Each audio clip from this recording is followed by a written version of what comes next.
Assalamualaikum warahmatullahi wabarakatuh. Tepangkeun nama abdi Nabila Karisma Putri.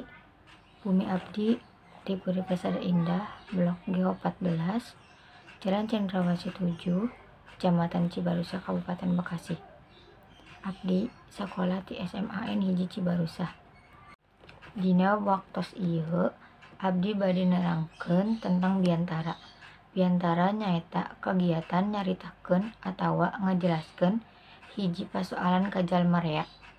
Biantara dibagi jadi 6 rupa, nyaeta anu pertama biantara bubuka acara, anu kadua biantara pangarahan, anu katilu biantara sambutan, anu kaopat biantara peresmian, anu kalima biantara laporan, anu keenem biantara pertanggungjawaban.